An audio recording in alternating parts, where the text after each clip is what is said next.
När man gillar att hålla på med växter och blommor hemma, så som jag, så finns det ju också en risk att man kommer få med en hel del objudna gäster. Bland annat i form av små flugor, till exempel bananflugor eller sorgmyggor. Sorgmyggorna gillar att lägga sina ägg i jorden som sedan utvecklas till larver och kan bland annat skada rötterna på växten eller se allmänt otrevliga ut.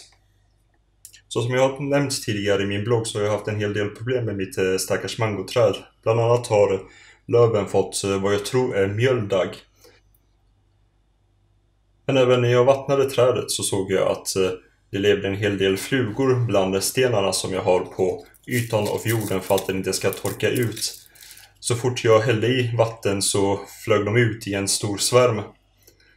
Därför bestämde jag mig för att försöka bekämpa dem på något sätt.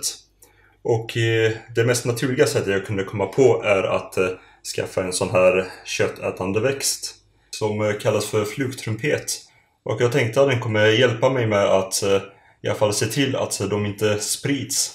Den här växten fungerar så som att den har någon typ av ämne här på själva bladet som gör att flugan blir berusad och faller ner in i växten. Där kommer den lösas upp och flugtrumpeten kommer att ta upp dess näringsämnen.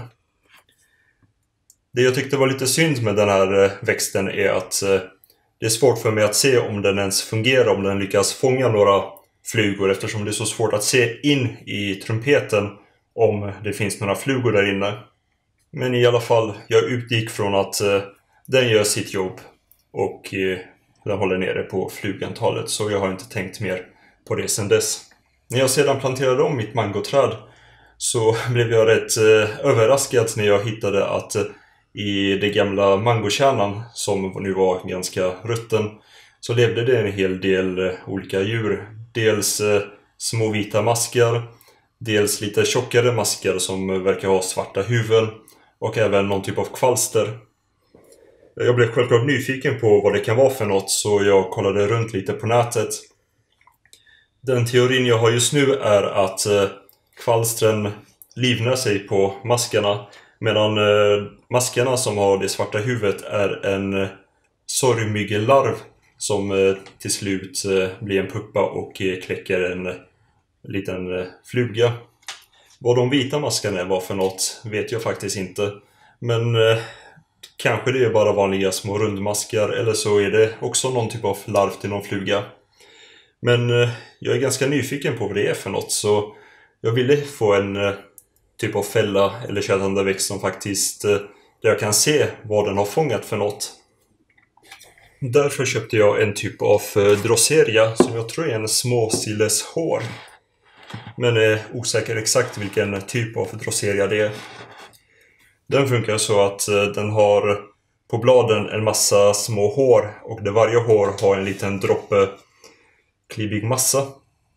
När den landar på håret så kommer den att fastna i den klibbiga substansen, och då är den fångad och växten börjar ta näring från den. Det jag hoppas nu är att jag kommer kunna fånga de här flugorna som jag har hemma och kunna se om det är en sorgmygga eller om det kan vara någon annan typ av fluga, och möjligtvis hitta lösningen vad de små vita maskarna är för något. Så, vad tyckte ni om min video där jag berättar om min erfarenhet om odling istället för att bara skriva om det på min blogg? Kommentera gärna nedan om vad som är bra med den här videon och vad som skulle kunna förbättras i mina framtida videos. Glöm inte heller att prenumerera på den här kanalen ifall ni vill bli notifierade när nästa video kommer ut.